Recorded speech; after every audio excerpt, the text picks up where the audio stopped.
Welcome to EconTalk, part of the Library of Economics and Liberty. I'm your host, Russ Roberts of Stanford University's Hoover Institution.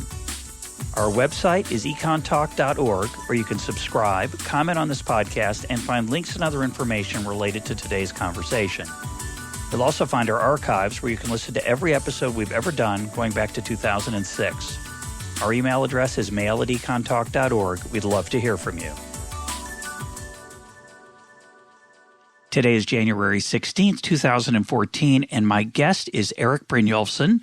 He is the Schussel Family Professor of Management Science, Professor of Information Technology, and the Director of the MIT Center for Digital Business at the MIT Sloan School of Management. With Andrew McAfee, he is the author of The Second Machine Age, Work, Progress, and Prosperity in a Time of Brilliant Technologies. Erik, welcome to EconTalk. Thanks, Russ. It's great to have a chance to talk to you. Now, you argue that technology has really taken off in the last few years. What are some examples that you think are either have happened already that are significant or are about to happen, and why are they important? Yeah, frankly, it's caught me off guard at times because just a few years ago, I was teaching my students about things that machines could do well and things that they couldn't do well. And one of my favorite examples was driving a car through traffic. And I said, there's no program or algorithm for that. That's something with too much sensory perception and uncertainty. And then lo and behold, about a year ago, I was riding down Route 101 in a driverless car. So I was proven wrong, and I try to be a little bit of an optimist about technology. But it's not just Google's car. It's also IBM's Watson that plays Jeopardy and beats humans. And if you know anything about the game Jeopardy, there's all sorts of unstructured questions and puns. There's geography, there's math, there's poetry, there's popular culture. It's quite a smorgasbord of information. For the first time in history, we can talk to our machines, our phones, and they understand what we're saying and they'll carry out our instructions. I mean, that's quite a milestone. Amazing things happening with big data, and many of these breakthroughs really just were in the past 5 or 10 years or so. Are they going to make a difference? I mean, I have Siri on my phone. I find myself using it from time to time as a novelty item, but it's not part of my life. And we don't have a relationship. We just the Academy Award nomination just came out, and Her is getting a lot of acclaim. But that's right. Right now, it's kind of a novelty item. The driverless car is really cool. Is the driverless car, to take one example, is it going to happen, or is it just going to be an experiment? After writing it, I'm pretty convinced that it's more than just an experiment. And I gave you examples that are deliberately sort of on the leading edge, but all of them I think are going to become more and more mainstream. To take the case of the driverless car, I don't think we're going to be seeing in the next decade cars driving through Boston traffic. People can barely do that. But I do think we'll see cars driving down the highway in California. When I was riding down there, I felt, frankly, safer than I did with a human driver. I could tell you I went through sort of three phases. When I first sat in the car, I was a little scared, because the car in front of us on the highway just came to a dead stop, and I was hoping that the Google's driverless car would recognize that and stop. And indeed, it came to this nice, smooth slow down and stop. And then it accelerated again as the other car picked up. And then, the second phase I went through, I was just kind of exhilarated. And Andrew McAfee and I, the co-author of the book, we were literally waving at other cars as we drove by and just very excited. But then I got to this third phase within about 10, 15 minutes where I was actually kind of bored because, we drove all the way from Mountain View up to San Francisco and back again.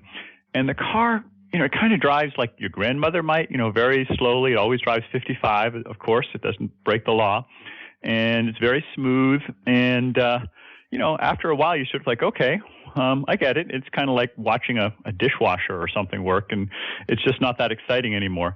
And so I can easily see that technology becoming widely used for sort of like super cruise control, or maybe you'd pull it up to a parking lot and you'd drive through the city, but when you got there, you would get out and say, okay, car, go park yourself. And a few specific applications like that, I think, will become common within a decade. Well, I'm sorry you were bored on the ride. You could have been listening to EconTalk or other forms That's right. of In fact, for that stimulation. matter, I could have been reading. Could have actually been reading. Yeah. And I had the good fortune of driving in Boston over the winter break. It's a very unpleasant experience. Why do you say that is unlikely to happen? Because I would think that's the most important economically and just life-changing way that a driverless car would work. You know, the idea of taxis, you could use a service like Uber to summon a driverless car to take you to the airport or to take you across town would be that'd be extraordinary.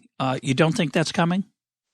Well, it's going to depend on the conditions, and this is where I rely on my smarter and more knowledgeable colleagues at the MIT Computer Science and AI Lab and elsewhere, who are actually building driverless cars and autonomous robots. And one of the joys of my job is I spend time interacting with them, visiting their labs, and asking them, what's doable, what's not. Is there smoke and mirrors, or is what I wrote in for real? And they tell me that, things like the highway driving, certainly very doable. Driving in sort of wide, easy, low traffic conditions, very doable. But as it starts getting more and more complicated, driving through Manhattan or Boston during busy times, you have to use still a great deal of judgment. I think actually my impression from driving in Boston is that if you really did follow all the laws and rules, you wouldn't move because there's just too many exceptions. You wouldn't be able to get out into traffic without kind of bending the rules a little bit, and it would be hard with current technology, or even the next decade's technology, to make those levels of judgments. I suspect that will come as well, but with the driverless car, like so many of these other things, it's not all or nothing, and sometimes the first 90 or 99% of the problem is very doable, but that last 1% will take longer. Yeah, a friend of mine once tried to get to the Museum of Science in Boston, which is particularly difficult. There's a lot of one-way streets and strange non-rectangular grid there, and he finally gave up, and he asked a policeman how to get there, and the policeman gave him the directions, take that second left, da-da-da, and my friend said, isn't that second left going the wrong way down a one-way street? And the policeman said, take a chance. That's not going to be a driverless car strategy, as you point out. But the thing I do wonder about is what the world would be like for a driverless car in a world of other driverless cars, because the driverless car today is designed to drive with other drivers. If they were all driverless, or most were driverless, there might be some really even better things possible, like moving at high speeds in tandem, et cetera. Anybody working on that? Oh, absolutely. No, you're exactly on target. That becomes much easier when you allow other driverless cars to be the ones that you have to interact with. Sebastian Thrun, who, as you may know, headed the Google driverless car project, was telling me, his idea was, instead of this high-speed rail that they're thinking of putting between San Francisco and Los Angeles, for a fraction of the cost, a few $1 billion, you could dedicate a lane on the highway for driverless cars, and it would be so easy for him to provide the technology that you could do that. Now, it wouldn't have exactly all the efficiencies in some ways, but on the balance, it would be far more cost effective. And as you suggested, you could have the cars basically train themselves, become trains. They link up. They could drive within a few inches or feet of each other. Most of the pavement on a congested highway right now, when you think of it, the highways being totally full, actually about 90% of the pavement is unused because the lanes are twice as wide as a car, and there's typically about 4 or 5 lengths between cars, even in heavy traffic. So you can get an enormous increase in capacity if you allowed the cars to know about each other and assume that the other cars were also driverless, at least on some of the lanes. Yeah, it's a good argument for selling the highways, because a private entrepreneur would love to implement that. The government, less so. We'll see. It could happen. It's a fabulous idea. Now, you started off by saying that you used to tell your students there's some things people are good at and some things machines are good at. We do see this creeping capability of machines, which sounds somewhat ominous, not necessarily, but it could be. Well, it should be good news if we do it right, but it's certainly, the way we have things set up now, it can also be bad news for a lot of people. So where do you think that line might stop? Where do you think what's going to be left for us? Tyler Cowen, recently a guest on the program, suggested we'd be coaching would be one of the things we could do, because machines wouldn't do that very well. And we'd be working with machines. maybe helping them, but that's a pretty narrow slice, and he's somewhat pessimistic about the future. What do you think will be left for us as AI, artificial intelligence, advances? Well, first off, as your last sentence suggested, it's a constantly advancing line. So, 3 years from now, 5 years from now, 15 years from now, the line is constantly moving and often faster than I expect, sometimes slower. So in the shorter time frame, there's still plenty of things that people can do. The ones that Tyler mentioned actually are a good place to start. Motivating other people and interacting with us. We've been hardwired over hundreds of thousands of years of evolution to know how to interact with other people. And there are a lot of subtleties we can pick up on that have been very hard for machines to be programmed to pick up on. So we're still pretty good at that. And for that matter, fine motor control is another thing that we have a big evolutionary advantage. Picking up a penny or a dime is something that most 3-year-olds can do, but robots have an incredibly hard time doing that. And fine motor control to do those kinds of tasks, or even the gross motor control to walk around a room. If you've seen some of the Atlas robots, we can talk about that later, that are in the latest DARPA Grand Challenge, they walk very, very slowly and clumsily compared to a person. So there's a set of jobs from gardener to barber to janitor that are actually relatively immune in the short term. There are also emotional connections, and there are a lot of creative tasks as well. So at the often higher end in terms of the higher paid jobs, whether it's creative writing or software or art, or perhaps parts of economics, I suppose, that involve a lot of intellectual feats that we still haven't figured out how to embed in the machine. So those are some of the categories that right now I think there's still growth, and there will be for some time. So one of the obvious categories you mentioned is software, or programming the machines, developing new machines. Yes.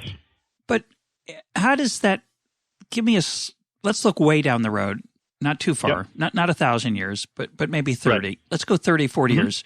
We've made some pretty serious transitions. What do you imagine life is like for the bulk of, say, the American society? In other words, is it going to be a world where there's a handful of people, again, as Tyler Cowen has suggested, who make very, very large amounts of money designing and being the creative force behind this world that we're talking about, and the rest of us are cutting each other's hair? That sounds pretty depressing. Nothing wrong with being a barber, but most of us don't aspire to it. We have other loves and interests. So what's out there? What do you think it'll be like? Actually, I think that's a very plausible scenario. We talked about, Andy and I talked about that a little bit in our last book, Race Against the Machine, and we talked about how people should try to race with the machine. People like data scientists get paid a lot in part because they are complementary to cheap computation and cheap data, and that makes their skills very valuable. People who write great software are very complementary with machines, and they can see their talents leveraged 1,000-fold or 1,000,000-fold, and that can make them very, very wealthy. And that's great as well. But in a superstar economy, you often get these winner-take-all markets. There's only you don't necessarily want every Tom, Dick, and Joe's software for tax preparation. There's one or a few that tend to dominate the market in most categories, and that means that it is hard for everybody to be the world's best in some category, or at least in any meaningfully large category. I think there will be growing inequality unless we take some actions, and that maybe there will be more difficulty for people with average skills to find jobs. As we said in the last book, and we also have a chapter devoted to it in this book, there's really probably no better time to be a talented entrepreneur, but there's also no worse time to be a person with no special skills or aptitudes.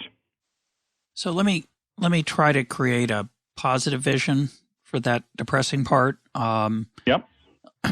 Let's say that I'm one of the 90% or 95% who can't program those machines, can't come up with the newest robot, can't make the robot better at picking up nickels, pennies and dimes. So I'm a gardener, or I'm a trash collector. There's a whole range of things that may be either humans can do them better, or they're cheap enough that it's worthwhile to do it.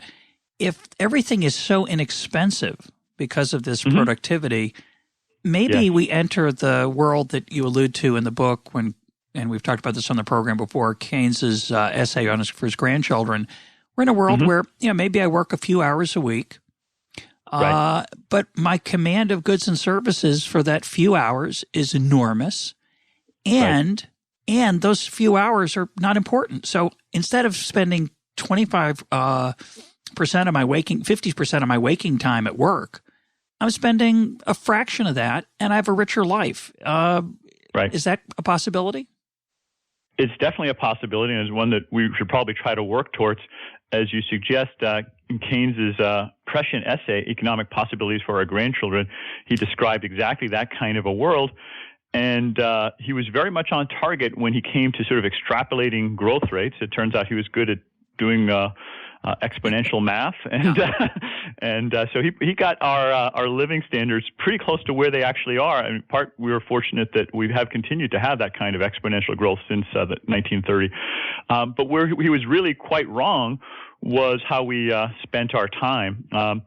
I think in his era, he imagined anybody as wealthy as you and I are today, we would just want to spend all our time as the English lords did, maybe sipping tea and occasionally listening to poetry and hunting foxes, I guess. But people continue to work quite a bit. I think that's in part because we've invented and discovered so many new goods and services, so many more interesting things to do than sip tea in a kind of chilly castle. And so, we're motivated to do other things. Also, I suspect it's, there's a sociological component. I'm not a sociologist, but people seem to like doing productive things. I was recently talking to Bob Putnam. He's a researcher at Harvard who described how devastating it can be to communities when work disappears, when they lose their jobs. And it's not just a matter of income. It's a matter of family structure, of crime, teen pregnancy, drugs, a whole set of ills that come along with that. To hone in more specifically on your question, I'm hopeful that we can have that kind of an abundance economy, and we do talk about in one of the chapters about all the free goods and services that are available and the many cheaper goods and services. But it's also possible that the wages for many kinds of workers will fall even faster than the price of goods and services will fall as you get this growing dispersion. And for those people, it may not be such a pleasant outcome. They may not be working not because they're satiated, but because they're close substitutes for machines, and the machines can do what they do at a lower and lower price. And I think ultimately there's always a price that clears the market, but for some people that price may be 50 cents an hour or less, and that's not a very pleasant existence. But as you point out in the book, a lot of what we enjoy these days is we enjoy without paying for it. EconTalk, I like to think, is one of those things. Is it free? Good. It doesn't. We don't charge our listeners. Anybody can listen. We support it as an educational cause. So there's a lot of things in life like that. So in that case, your purchasing power, well, later we're going to talk about what this does to GDP because you talk about it in the book. But if you just think about this image of, oh, my goodness, my wage is falling faster than the prices are falling.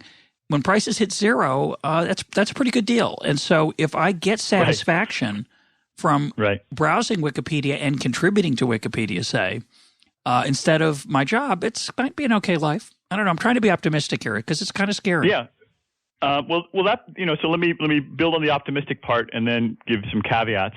So we do have a chapter about the free goods, and we talk quite a bit about Wikipedia. It turns out I've done some research on the value of free goods in the economy, and the consumer surplus is probably on the order of $300 billion a year from just the internet free goods. Explain what consumer surplus is. Oh, sure. So Well, consumer surplus is the difference between what people value a good, what they'd be willing to pay if they absolutely had to, and what they actually do pay. So in the case of, say, Wikipedia, we get that for free, whereas Encyclopedia Britannica costs thousands of dollars. By many metrics, Wikipedia is better, more comprehensive, approximately the same error rate.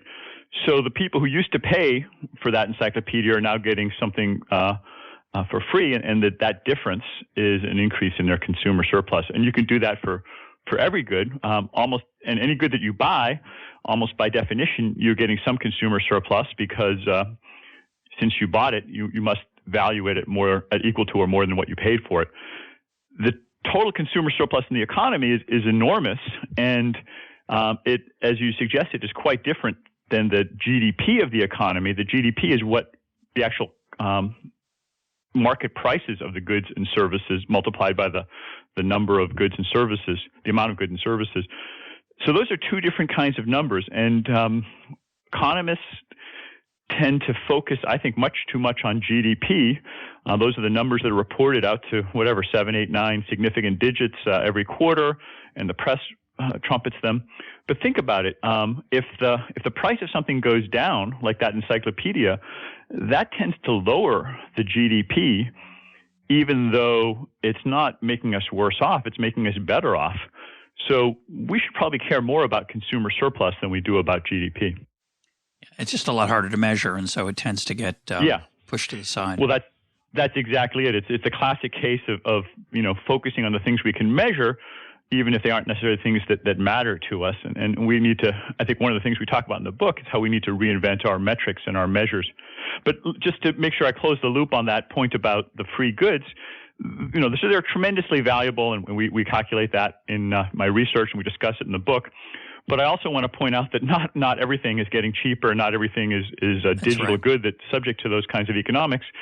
So education, healthcare, housing, these are some pretty big ticket items that, depending on how you quality adjust them, are still big chunks of our spending, and aren't subject to that same kind of economics of free, at least not yet. You say at least not yet. It seems to me that if we got out of the way a little bit, we could unleash some of that. The education system being an obvious example of where the potential for giving people very low-cost access compared to what we currently use as the technology of a person standing in front of 25 people in a room, we could really make some big changes.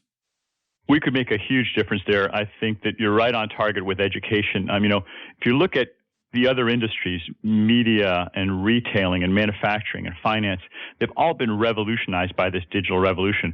But my industry and your industry, it's barely been touched. We stand in front of a classroom much the way, Socrates did thousands of years ago, perhaps even with a similar piece of chalk and slate. And MOOCs and other digital technologies have the potential for having two big breakthroughs. One you alluded to about really scaling things. Someone like Sebastian Thrun, who I mentioned earlier, when he taught his artificial intelligence course at Stanford, he moved that onto a digital MOOC and reached hundreds of thousands of people. And that was a huge increase in his productivity and a huge increase in quality for a lot of people who then had the opportunity to learn from him. But the second benefit is subtler, but I think it's going to be even more important. And that is when you digitize things, you tend to dramatically improve their measurability. And we've just been talking about the difficulties of measuring things, but education hasn't been measured very well, not just in terms of the test scores, but in terms of the real micro level, what's working and what's not working. We have a MOOC at MIT that my colleague Anant Agarwal taught on circuits. And he was able to measure how people were listening to the lectures and doing the problem sets on a minute-by-minute basis and keep track of things. And he was surprised to find, for instance, that most of the students in the class started working on the problem sets way before they listened to his lecture on the particular topic that they were supposed to be working on. Yeah, sometimes there's too much information. Yeah, there was too much information. And then what they would do is they'd work, and then when they get stuck, then they'd go to the lecture and maybe listen to the part that they needed to listen to help them with that part of it. And he realized that that's the way people, really get motivated, is when they have a problem, then they go to seek the knowledge, and it flipped around some of his assumptions. That was just one of the insights he got, but he got many, many insights like that about what learning styles work and don't work, and even how they differ from one kind of student to another kind of student. And that's ultimately not just going to raise the level of our educational quality, but I think it'll put it on a different trajectory. It'll increase the slope so that we can improve it year to year, or even week to week, compared to what we do now. Let's talk about the current state of the economy for the average worker, average person's standard of living. You are worried, as many are. I'm less so, but you're worried, as many are, about two things: stagnation and inequality. They're often conflated, which I think is a terrible intellectual mistake. But you suggest, as do many, that the average standard of living for most people hasn't budged much for the last 20, 30 years, potentially. And because at the top it's getting larger, they're capturing allegedly the gains. Inequality is also getting worse. So make the case for that, and then suggest what it might tell us about what we have going forward. Sure. I mean, in many ways, this was part of the catalyst for Andy and I to write this book. Tyler Cowen, is he a colleague of yours? He's I used to be at George Mason. Now I'm at Hoover. Used to be a colleague of yours. Yeah. He wrote a very inspiring book called The Great Stagnation, pointing out this issue about stagnating median income. And it's not just him, but there are many economists. I was just at the American Economic Association meetings in Philadelphia and had what amounted to sort of a debate with Bob Gordon of Northwestern University, who wrote an article also a stagnationist, Yes, also a stagnationist. His article was, I think, Is Growth Dead, or The End of Innovation, something like that. And Dale Jorgensen of Harvard, who had some pessimistic views. And I was sort of the lone optimist on it. But there are a lot of economists. I guess there's a reason they call economics the dismal science, who have a pretty dim view about what's been happening recently to median income. Obviously, employment has suffered a great deal over the past decade. It doesn't seem to be improving. If you look at, say, the employment to population ratio, as you may know, the recent improvements in the unemployment rate mostly reflect people dropping out of the labor force, not so much new people getting jobs. So those are some dismal and discouraging statistics. But at the same time, Andy and I were confused because we spent a lot of time with these technologists at the MIT Media Lab and CSAIL, the Computer Science and AI Lab, and Silicon Valley. And you never meet such optimistic people as these guys. There's no problem they don't think they can solve. And they tell us that innovation has never been faster and technology will solve all our problems, even going as far as the singularity and all. So these two different views, these groups really didn't talk to each other, and we wanted to try to reconcile them. And the way we reconcile them, and we talk about in the book, is that, yes, technology is advancing incredibly fast. We are in a very innovative period, but there's no economic law that says that everybody's going to benefit evenly from improvements in technology, or even that everyone's going to benefit at all. It's possible for some people, even a majority of people, to be made worse off, not just in relative terms, but in absolute terms. Now, that's not something that's happened in the past, or for 200 years that didn't happen. But in the past decade or two, I think there's growing evidence that has been happening. We have been seeing the pie growing quite large. We're at record wealth. $77 trillion is the new record we hit last week. Record productivity, record GDP, record profits. And it's, I think, growing very fast, not all of it measured. But the official data suggests that median income is pretty stagnant. In fact, probably lower than it was in the 1990s. And median is not the same as average, of course. Median is the 50th percentile and those below.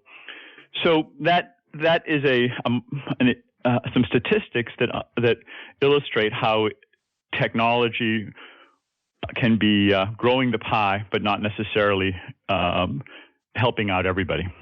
Yeah, I don't believe the statistics, at least not totally. Okay. I'm willing to accept the possibility they're right, but when people talk about them, they never accept the possibility that they could be wrong. those statistics. So just to take an example, and it's one that you really cover in the book, in 1979 or 1989, people use different dates because they cherry pick different measures of government measures of income. But typically they're looking at, say, household income. They ignore the fact that household structure has changed dramatically since 1979, say. So there's been an enormous increase in the divorce rate, enormous delay in marriage. A lot more people are single. Households then have fewer workers. And as a result, when you compare median in 79 to 2009, say, it's nothing close to an apples to apples comparison.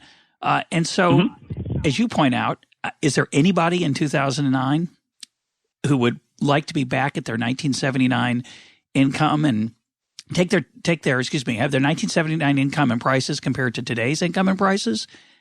Their standard of living is higher of an enormous portion of the folks. You can debate how people feel about inequality, but it's obvious, as you point out, that quality is poorly measured in the price data, and this household demographic effect distorts the measurement. I think you're asking exactly the right questions and going after some of the serious flaws with those metrics. On the household measure, that is a flaw, and that's why it's important to correct for household size, or it can be useful to correct for household size. That probably eliminates about 20 to 30% of the discrepancy if you do that. And there are other things you can do in terms of adjusting for benefits, the quality of health care, and potential biases in the consumer price index, which I personally believe is biased, and our standard of living is growing faster than it says, although people like Bob Gordon will argue the other side of that. He'll point to things that people used to get on the other side that we don't get today. And you could debate, because it is a little hard. You'd like to do an apples-to-apples comparison, but it's almost physically impossible, or philosophically impossible. There's a better word, metaphysically impossible to do that comparison, because they're different people, different goods, different services. So can you say whether having your gas station attendant wipe your windshield is more valuable than having access to Siri on your iPhone? I don't know. There's just some weird comparisons that you probably can never really do. Yeah. But what I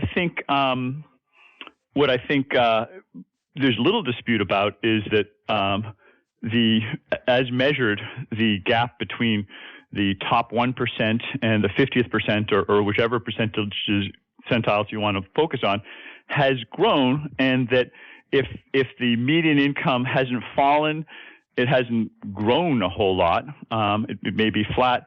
So I think, depending on which tweaks you want to make, you may move it around by a few percent one way or the other. I mean, for instance, I tried to correct it for the free goods on the internet, and there's tens of billions of dollars of additional value every year, but when you add them in, it's not enough to come close to bringing the rate of growth of median income up to what it was in the earlier eras.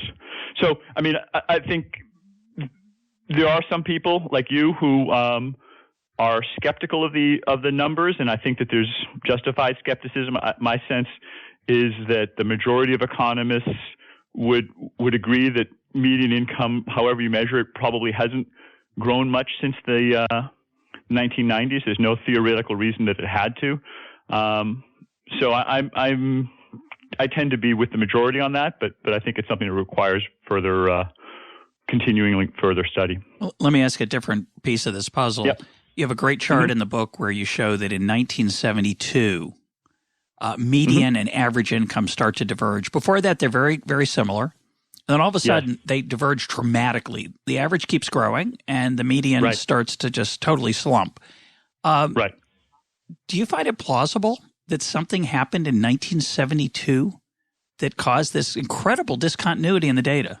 It's rather shocking, really, right? There is one explanation, which is the standard explanation is, well, the average person, that includes the high outliers at the, it's, as you point out in the book, it's not a normal distribution income. So the high outliers pull up the average, but the median person just kind of chugs along. In fact, 72 is this big discontinuity. You can't really, it's hard to explain. I'm not saying I have the explanation, by the way. Okay, go ahead. I don't think it's that hard to explain. I mean, first off, it's not like there was a one-time shock in 72 that didn't continue. What we saw was that they started diverging then, and they continued to diverge ever since then. And if you look at a lot of different metrics, we have another chart where we look at education and how the salaries of people with different levels of education. And for before about 1970 or so, people with high school education or college education or postgraduate education all saw their wages grow at about the same rate. And afterwards, they started diverging. By the 80s, the people with high school or less education were falling in absolute terms, whether they were male or female. And there are a lot of other ways of slicing the data, and they all tell a kind of a similar story that things are diverging. And in the book, we have three complementary explanations for what's going on. The first is widely studied by economists called skill bias technical change, which is this idea that the and you alluded to it earlier, I think, that the technology tends to be complementary or favor people with more education and more skills by various metrics, and tend to substitute or lower the demand for people with lesser skills.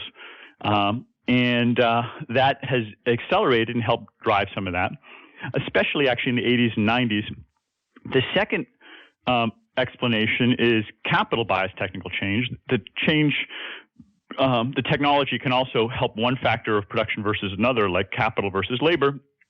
And the share of income in the U.S. economy that's gone to capital has gone up, and the share that's gone to labor, including compensation and including, for that matter, CEOs and superstars. But if you add them all together, that share has gone down, not because the CEO's salaries have gone down, but because the compensation going to the other 99% of Americans has gone down more rapidly.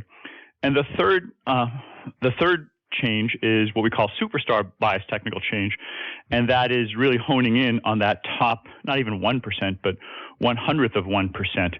The superstar baseball player, the Scott Cook, who wrote TurboTax and is a billionaire, and the musicians and many others who have come up with who have skills or talents or luck that allow them to have a product or service that is now scalable to millions of other people. And that's been very, very rewarding to them, and it's created a tremendous amount of value for the consumers of that product. But it also means that people who have the second best or the 10th best service in that category aren't in as much demand. You put those three things together: skill bias technical change, capital bias technical change, and superstar bias technical change, and you can have a pretty big divergence in the incomes of different kinds of people. Yeah, and I certainly agree that all those things are important. Just a side note on the educational fact, and then I want to that'll let us segue into some policy issues. Sure. So it's true that if you only go to high school, you don't go to college, or at worse, if you don't finish high school, and that the prospects for those folks, the economic financial prospects for those people has really deteriorated, especially relative to people who go to college or go on to graduate school. The problem with that analysis is that it's not a random sample, and the proportion of people who go to high school, who only finish high school, or more dramatically, the proportion who don't finish high school has changes over time. And so the people in the college group, or the people in the don't finish college group or don't go to college group, it's a very different group of people. We treat those educational categories as if they're all the same. They're not. The human capital level and the intangible, unmeasured skills of somebody with, say, a 10th grade education today versus a 10th grade education 50 years ago, those are very different people. And so I think let me make 2 points on that. Yeah, first, in concept, I think you're exactly right, but that's certainly something that's well understood by Larry Katz and David Otter and the others who do it.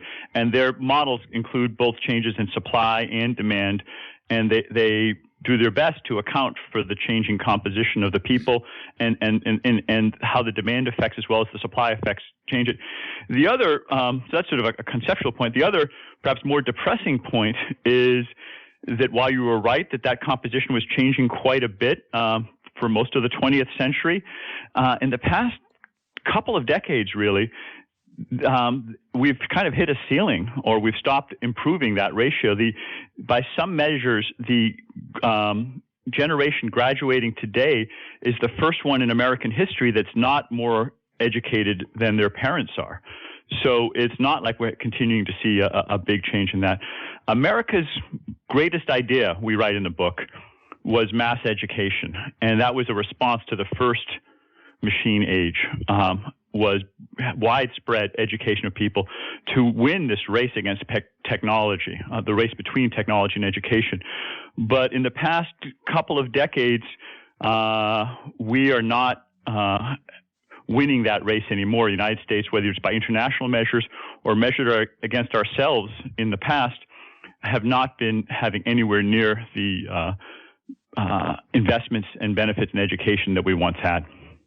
Fair enough. And to make your point stronger, if you increase the proportion going to college and college is less educational, you've got a separate problem. Same is true with high school. I think the average high school graduate of today is not as skilled in the unobservable parts of that person that can't be measured are different, but so are the inputs that were actually applied and given to them in the educational experience in some dimensions. In other dimensions, I don't know, math's pretty serious still in American high schools, so it's hard to dumb down calculus. It can be done, but a lot of kids still do serious math. And as you point out, we struggle sometimes internationally, but we do still learn something in school.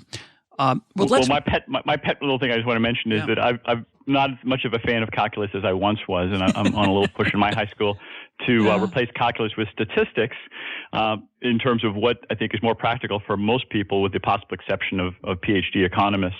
I don't know that calculus is widely needed, but that's sort of a tangent.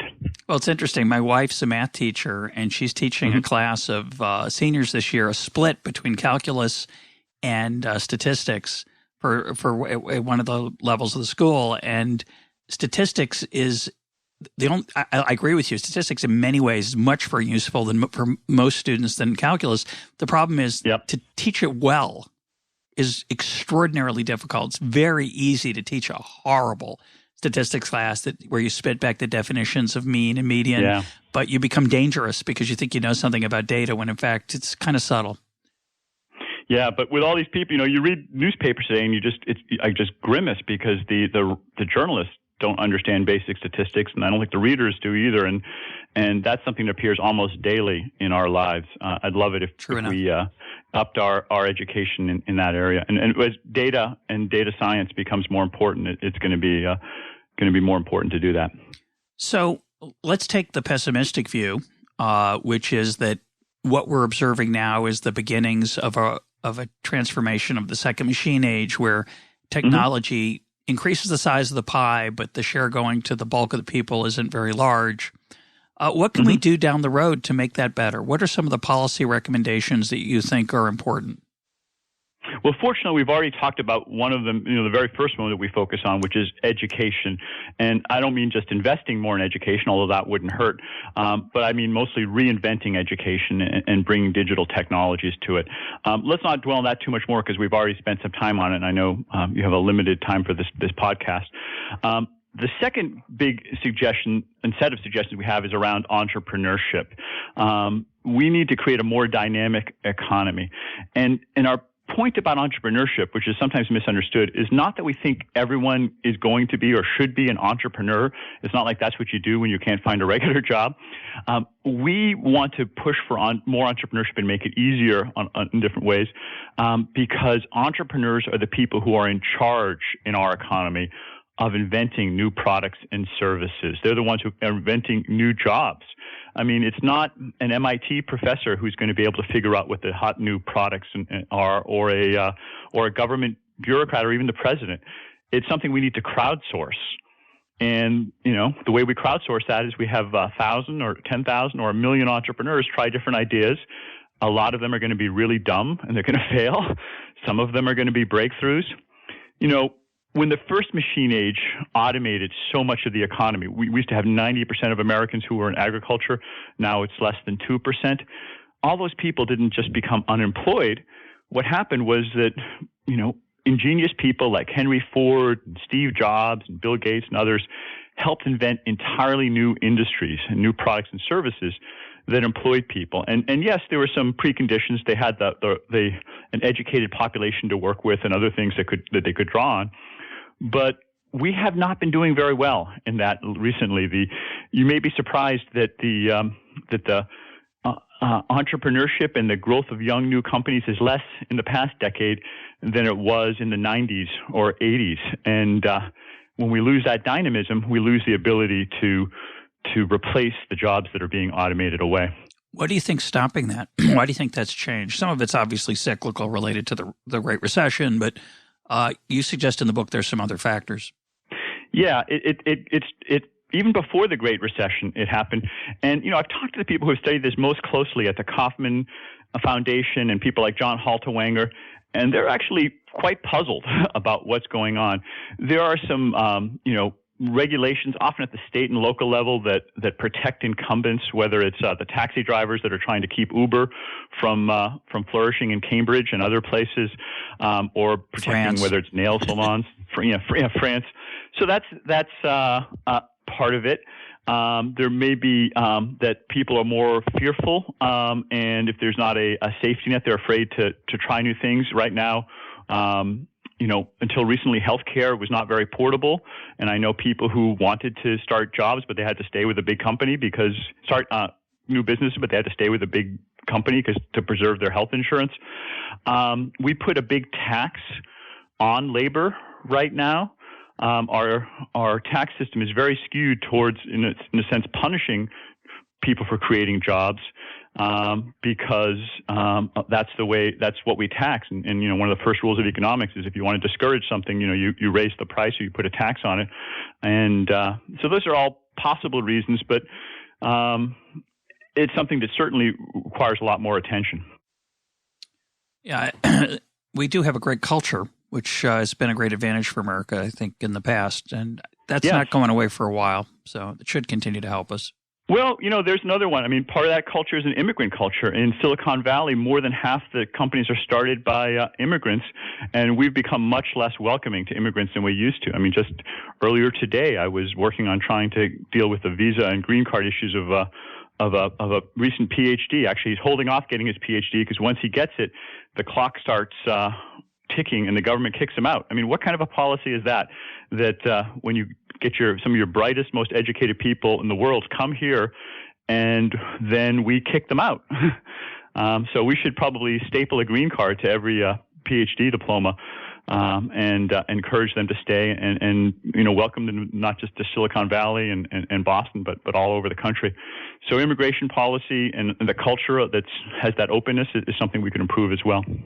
Well, there's a lot of fear. There's a lot of fear about the future, and I think we've touched on it indirectly, right? If you think that immigrants come in, let's talk. I mean, I'm excited for that PhD to come. I'm also excited for the uneducated person to come from Guatemala, just open a restaurant, do whatever that person can do. And right now, people who immigrate to the United States often work very hard and work multiple jobs.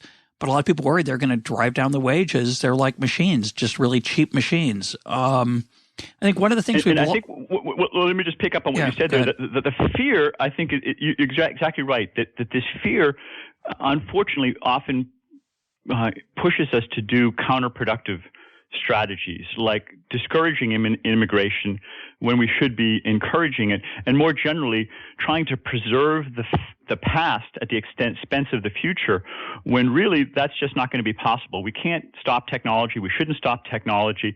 What we need to do is embrace the dynamism that helps us adapt to that.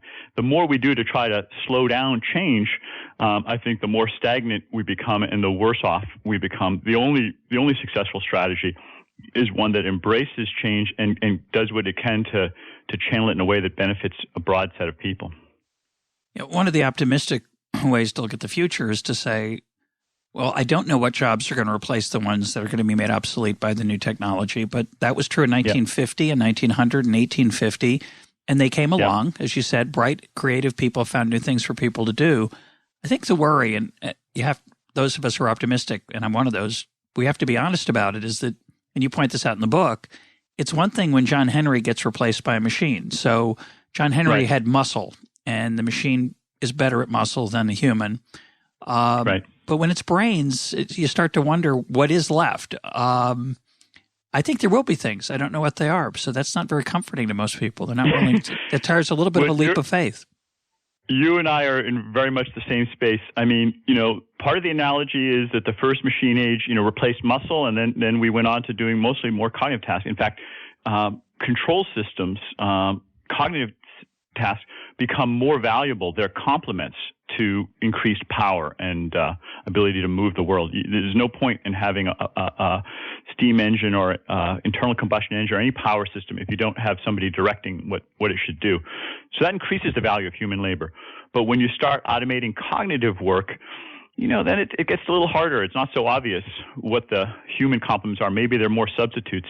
We talked a little bit about relationships and those kinds of skills, and maybe there's some areas where we have an EQ, an emotional quotient that's better than the machines. But even that, I have friends at the Media Lab, like Cynthia Brazil. I can't remember whether she made it into the book, as we talked about it over the summer. They're working on these emotive computers that pick up on subtleties. Right now, they're working with autistic kids. They have far more patience than most humans do in working with them. And some of them are listening in on call centers. My friend Sandy Pentland, also at the Media Lab, has one that listens to the tone of voice of callers in call centers and warns when they're about to explode before perhaps the person working the call center realizes it. So it's not clear that we'll always have an advantage in that area either. What about longer run solutions? What do you think is possible? You talk about some of the ideas in the book. Where should we be thinking in not just the next few years?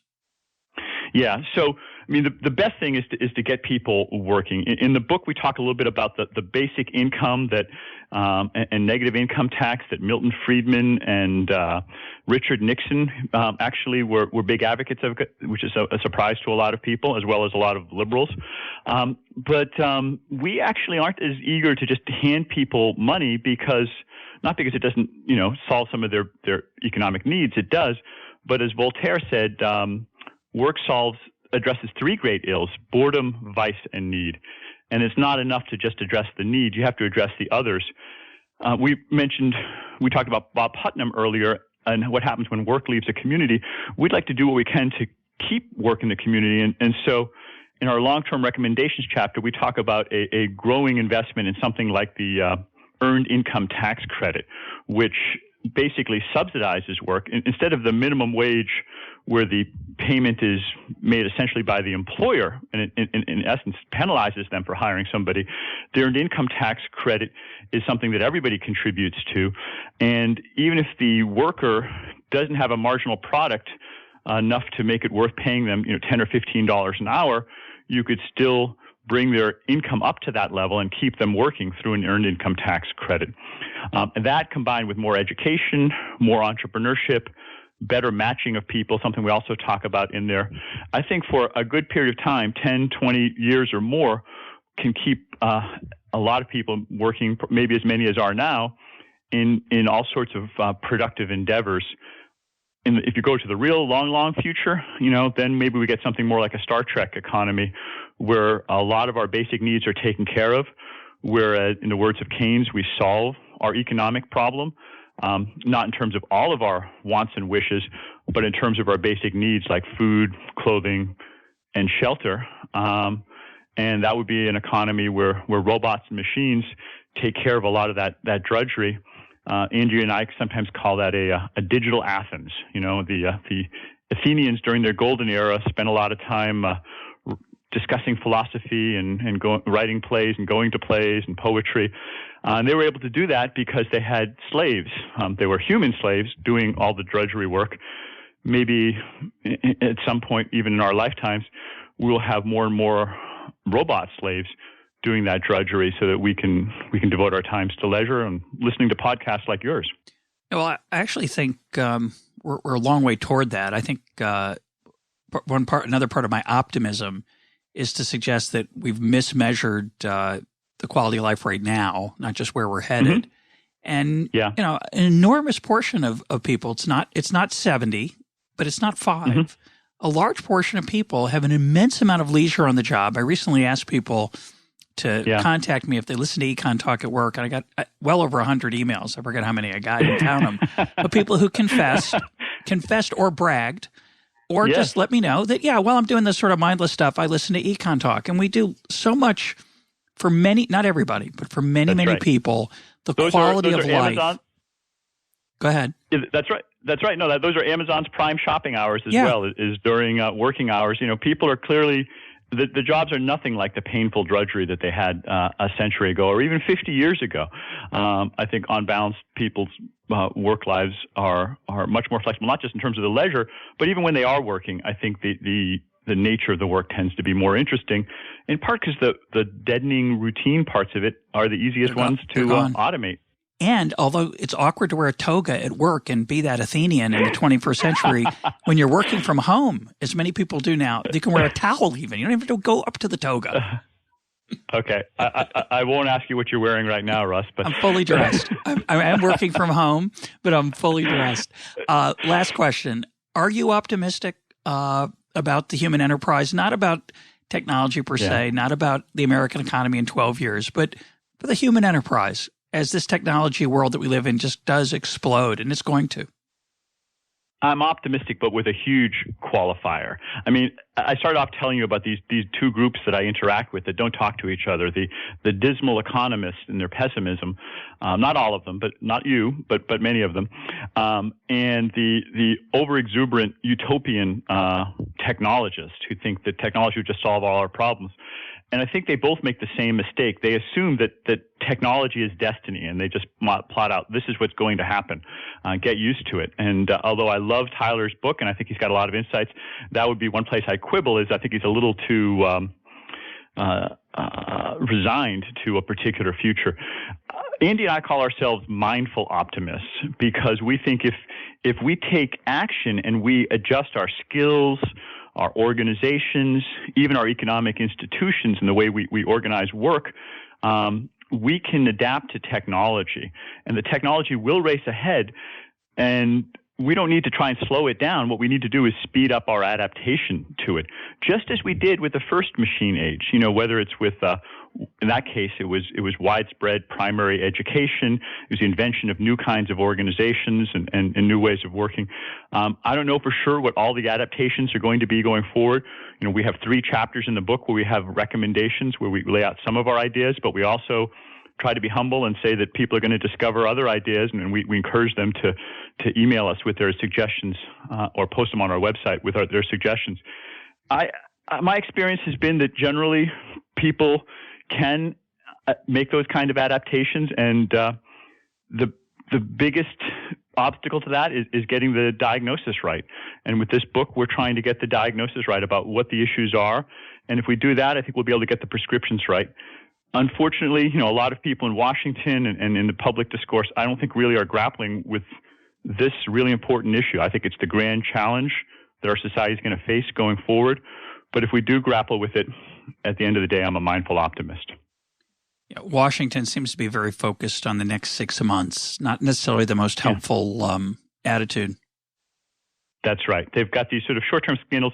But at the end of the day, you know, I don't know much about Washington and politics, but one friend there told me, you know, Eric, the thing about Washington, it's they're not leaders, they're followers. And that's kind of what they're designed to be. And if the American people demand, you know, these kinds of changes, then they'll follow. They'll want to get out in front of that crowd. But it's a mistake to think that they're going to be leading things the way, say, technologists in Silicon Valley do. My guest today has been Erik Brynjolfsson. He is the author, with Andrew McAfee, of The Second Machine Age. Erik, thanks for being part of EconTalk. Well, it's been a real, genuine pleasure. I'm glad we had a chance to talk.